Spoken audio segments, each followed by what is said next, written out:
नमस्कार, मैं पूनम शर्मा और आप देख रहे हैं TN News 24 आवाज जुर्म के खिलाफ। तो चलिए देखते हैं आज की खबर में क्या कुछ है खास। बस्ती पहुंची राज्यपाल आनंदीबेन पटेल, किया गरिमा गृह का उद्घाटन। बस्ती जिले में आज उत्तर प्रदेश की राज्यपाल आनंदीबेन पटेल का बस्ती में आगमन हुआ। इस अवसर पर उन्होंने कोतवाली थाना क्षेत्र के मालवीय रोड स्थित नेबुलुवा ताल में आयोजित कार्यक्रम में भाग लिया। कार्यक्रम में पहले राज्यपाल ने ट्रांसजेंडर समुदाय के लिए स्थापित गरिमा गृह का उद्घाटन किया। इसके बाद उन्होंने संवाद कार्यक्रम के माध्यम से सभा में उपस्थित लोगों के सवालों के जवाब भी दिए। अपने संबोधन में राज्यपाल आनंदीबेन पटेल ने कहा कि भारत दुनिया का एकमात्र ऐसा देश है जहां ट्रांसजेंडर को थर्ड जेंडर के रूप में संवैधानिक पहचान मिली है। उन्होंने समाज से अपील करते हुए कहा कि यदि किसी परिवार में ट्रांसजेंडर संतान जन्म लेती है तो उसे घर से बाहर न करे बल्कि सम्मान के साथ अपने परिवार में रखे। उन्होंने ये भी कहा कि अस्पतालों, रेस्टोरेंट और अन्य संसाधनों में ट्रांसजेंडरों को रोजगार के अवसर दिए जाने चाहिए। राज्यपाल ने गुजरात का उदाहरण देते हुए बताया कि वहां एक पेट्रोल पंप ऐसा है जहां 25 कर्मचारी ट्रांसजेंडर हैं। ये कार्यक्रम इंदिरा चैरिटेबल ट्रस्ट द्वारा आयोजित किया गया, जिसमें जिले के सभी ट्रांसजेंडरों ने भागीदारी की। ट्रस्ट के डायरेक्टर अजय कुमार पांडे ने बताया कि कार्यक्रम का मुख्य उद्देश्य गरिमा गृह का उद्घाटन और ट्रांसजेंडरों के संवाद को आगे बढ़ाना था। उन्होंने कहा कि प्रधानमंत्री नरेंद्र मोदी के 2047 के विकसित भारत के विजन के तहत ट्रांसजेंडर समाज की भूमिका को सशक्त बनाने के लिए यह आयोजन किया गया। उन्होंने बताया कि गरिमा गृह में भारत सरकार द्वारा ट्रांसजेंडरों को निःशुल्क आवास, स्वास्थ्य परीक्षण और स्किल डेवलपमेंट की सुविधा दी जाती है ताकि वे आत्मनिर्भर बन सके। उन्होंने बताया कि ये प्रदेश का तीसरा गरिमा गृह है और पूर्वांचल के लिए गौरव की बात है। ट्रांसजेंडर प्रतिनिधियों ने भी मांग की है कि जैसे महिला उत्पीड़न के लिए BNS में धारा है, उसी तरह ट्रांसजेंडर उत्पीड़न के लिए भी विशेष प्रावधान किया जाए। ट्रांसजेंडर कल्याण बोर्ड उत्तर प्रदेश के सदस्य श्री अजय कुमार पांडे जी, गौ सेवा आयोग के उपाध्यक्ष श्री महेश कुमार शुक्ला जी, सभी अधिकारीगण, समाज के सब वरिष्ठ नागरिकगण, देवी और सज्जनों और उपस्थित सभी ट्रांसजेंडर, अभी मैं ट्रांसजेंडर नहीं कहूंगी लेकिन हमारे प्रिय विशिष्ट समाज के लोग, मित्रों, मुझे बहुत ही खुशी है कि भारत सरकार, राज्य सरकार जितनी योजनाएं बनाती है वो योजना उनके लाभार्थी तक पहुंचे, इसके लिए प्रयास भी करना पड़ता है। क्योंकि कई ऐसा समाज है जिसको पता नहीं होता है, क्योंकि दूर दराज रहते हैं, पढ़े लिखे भी नहीं होते हैं, कोई न्यूज़पेपर नहीं पढ़ते हैं, टीवी देखते होंगे लेकिन सीरियलें देखते होंगे, न न्यूज़ सुनते होंगे, और इसी वजह से वे वंचित रह ही जाते हैं मित्रों। तो ऐसे वंचित समाज के लिए काम करना ये जिम्मेवारी सरकार की बनती है, और सरकार अपने अपने तरीके से काम करती रहती है। मैं शायद 1 साल पहले इधर आई थी, वैसे तो तीसरी बार आई हूँ। एक हॉस्पिटल का उद्घाटन करने के लिए भी मैं इधर आई थी, और ये ट्रांसजेंडर का काम अजय जी ने शुरू किया।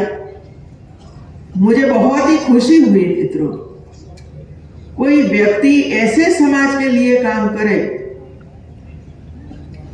मैंने देखा है कि कई लोग स्कूल चलाते हैं लेकिन बच्चों के पास से फी लेते हैं, फिर भी उसको सेवा गिनी जाती है कि समाज की सेवा करते हैं। सरकार की फी मिलती है, सरकार पैसा देती है, बजट देती है, फिर भी हम कहते हैं कि अच्छे स्कूल चलाते हैं, सेवा करते हैं। तो ऐसे समाज की सेवा करना ये तो बहुत बड़ी बात है मित्रों, और ये समाज कर रहा है मित्रों। लेकिन हमारी स्थिति है कि 1, 2, 4, 5 लोग करे तो इसका कोई मैसेज भी नहीं जाता है और कई लोगों को उसका लाभ भी नहीं मिलता है। तो ट्रांसजेंडर के लिए भारत सरकार ने, खास कर नरेंद्र भाई मोदी ने उसकी ओर देखा, समझा, सोचा सबसे पहले तो नीतियां बनाई और इन नीतियां बनाने के बाद काम करने के लिए बजट दिया और इसमें राज्य सरकार भी लगी और केंद्र सरकार दोनों मिलकर अभी ये काम शुरू हुआ है। और गरिमा गृह का नाम दिया। गरिमा होनी चाहिए महिलाओं को। महिला कोई भी प्रकार की हो, मतलब गरीब हो, पढ़ी लिखी हो, कहीं भी काम करती हो, लेकिन घर में और समाज में उसको सम्मान मिलना ही चाहिए। चाहे घर में काम हो, चाहे घर में काम हो, इसकी कीमत होनी चाहिए मित्रों।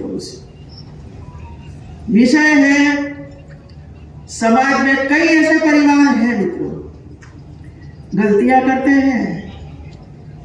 पति है लेकिन दूसरे पति के साथ संबंध रखना, फिर प्रेग्नेंट होना, समाज में पता चल जाएगा, कहीं और जाकर एबॉर्शन करवा देना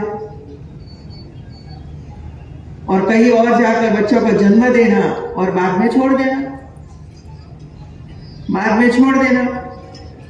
और ऐसे समाज भी हैं जो जहां भी ऐसे बच्चा पड़ा हुआ है उसको उठाकर पुलिस स्टेशन पर ले जाते हैं, एफआईआर दर्ज करवाते हैं, पुलिस में लगती है और ऐसे गृहों में उसको छोड़ देते हैं। सरकार उसकी परवरिश करती है, ग्रांट देती है, पढ़ाने के लिए प्रयास करती है। कई ऐसे समाज है, स्कूलों में पढ़ते हैं, कॉलेजों में पढ़ते हैं, प्रेम हो जाता है, भाग जाते हैं और फिर पकड़े जाते हैं, तो उसके लिए भी सरकारों को रहने की व्यवस्था, खाने की व्यवस्था, पढ़ने की व्यवस्था करनी पड़ती है। कभी प्रेग्नेंट होकर आ जाते हैं, कहीं बच्चे का जन्म हो जाता है, इसकी परवरिश करती है। ये सब क्यों होता है मित्रों? क्या घर की कोई जिम्मेवारी है कि नहीं है? कोई हमारा घर में लड़का का व्यवहार बदल जाता है तब हमें पता चलना चाहिए समथिंग इज रॉन्ग। बेटी पहले 12 बजे आ जाती थी, लेकिन अभी 12:30 1 बजे आती है, तब शंका जानी ही चाहिए कि कहां जाती है। कभी कभी हमें सही बातें बताने वाले समाज के लोग भी मिलते हैं कि आपकी बेटी का ध्यान रखिए, मैंने इसमें वहां देखा था, लेकिन हम मानने के लिए तैयार नहीं है क्योंकि भरोसा रखते हैं बच्चों पर। और ऐसे गरीब गृह आज भी लखनऊ में है, वाराणसी में है, कानपुर में है, मेरठ में है, जहां 500 बच्चियां, 200 बच्चियां रहती है। किसका दोष है मुझे बताओ ना। हम हमारा दोष नहीं देखते हैं कि ये हमारे घरों से ही निकलने वाले हैं, भागने वाले हैं। अंडर 18 से कम उम्र वाले बच्चे भाग जाते हैं, विवाह कर लेते हैं, बच्चा पैदा हो जाता है, प्रेग्नेंट हो जाता है, पकड़े जाते हैं। इसके लिए हम काम कर रहे हैं। और 18 साल से ऊपर तो अधिकार ही मिल गया है वे लोगों को। कहीं घूमो, कहीं जाओ, कहीं मैरिज कर लो, फिर मार डालो, काट डालो। इस समाज का चित्र हमारे सामने है। मैं तो पिछले 50 साल से वो काम कर रही हूं और मुझे कोई आपत्ति नहीं होती है समाज के सामने बोलने में, क्योंकि हमें हमारा समाज को सुधारना है। घरों में बेटियों की ओर ध्यान रखना है, घरों में बेटों की ओर ध्यान रखना है कि वो ऐसा कोई काम न करे जिसकी वजह से उसको जेल की सजा हो या तो बेटी को मार डाले, निकाल दे। कई घटनाएं बनी, आप सबको पता है, मुझे कहने की जरूरत नहीं है मित्रों।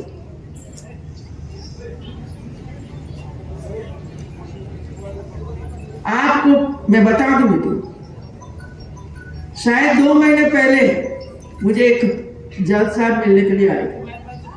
उसकी चिंता देखिए। हम मिले राजभवन में, 40 मिनट तक उन्होंने ये बच्चों की बात करी मेरे सामने, अंडर 18, और मुझे ये कहा कि आप मुझे मदद करिए कि ऐसी बच्चियों के लिए मैं क्या करूं। हम नहीं कर सकते, बाकी हाईकोर्ट में जाना, केस चलाना, सब काम में ये नहीं हो सकता है। मैंने यूनिवर्सिटी के माध्यम से ऐसे स्थान एडॉप्ट किए, लखनऊ में एडॉप्ट किए, कानपुर में हो रहा है, वाराणसी में किया, और मैं आगे बढ़ रहा। पढ़ने की सुविधा दी, स्मार्ट क्लास, कंप्यूटर, खाने के लिए व्यवस्था खड़ी करके, सोने के लिए नए बेड वगैरह दिए गए, बच्चों के लिए पालना घर वगैरह दिया गया, और जो बच्चियों ने जन्म इसी तरह लिया है और सालों से वहां रहती है, ऐसी बच्चियों को स्कूल में एडमिशन करवा के अब स्कूलों में जा रही है, लेकिन पॉक्सो एक्ट के नीचे पकड़ी गई बच्चियों को बाहर नहीं भेज सकते, और इसी वजह से वहां स्थान पर ही पढ़ाने की व्यवस्था कर दी। देखिए, भारत सरकार की एक महत्वाकांक्षी योजना है पीएम स्माइल योजना। इसमें आदरणीय नरेंद्र मोदी जी का सपना है कि देश में 2047 में जो हम विकसित भारत का संकल्प देख रहे हैं, उसमें पुरुष महिला के साथ साथ भारत में ट्रांसजेंडरों का क्या योगदान हो सकता है। इसीलिए गरिमा गृह की स्थापना की गई थी, और गरिमा गृह 2020 से स्थापित भारत में चलाई जा रहे हैं, जिसका उद्देश्य ट्रांसजेंडरों को आत्मनिर्भर बनाना है और उन्हें आत्म प्रशिक्षण देकर के भारत के विकसित 2047 के संकल्प में उनके योगदान को चिन्हित करना है। सबसे पहले तो राधे राधे। और आज जो हम लोगों के लिए हमारी जो राज्यपाल जी हैं आनंदीबेन पटेल जी, जो हम लोगों के लिए आई हैं, खास करके ट्रांसजेंडर पीपल के लिए, और जो ट्रांसजेंडर लोगों के लिए जो ये गरिमा गिरी स्टार्ट हो रहा है, ठीक है, मैं बहुत प्राउड फील करती हूँ कि चलो कम से कम हमारे इस बस्ती जिला में हमारे किन्नर समाज के लिए बहुत कुछ सोचा जा रहा है, और मैं थैंक करती हूँ हमारे अजय पांडे जी को भी और हमारे पूरे किन्नर समाज को। इससे आपके समाज के लोगों को कितना फायदा मिलेगा, क्या लगता है? बात फायदे और बेनिफिट की कोई चीज की नहीं है, बात ये चीज की है कि हम लोगों को रेस्पेक्ट दिलाना, ठीक है। मानते हैं गरिमा गिरी में लोग कहते होंगे कि हम लोगों का बहुत फायदा है, अभी तक तो कोई फायदा दिखा। फायदे तो मेरा मतलब नहीं, सामाजिक रूप से किस तरीके से सामाजिक लोगों से ये है कि भाई आम जनता में हम लोगों को जो इज्जत सम्मान जो मिल रही है, उसी तरीके से समाज में इज्जत आज भी मिले, और हमारे जितने भी हमारे परिवार के समाज के लोग हैं सभी को इज्जत मिले, हमेशा मिले।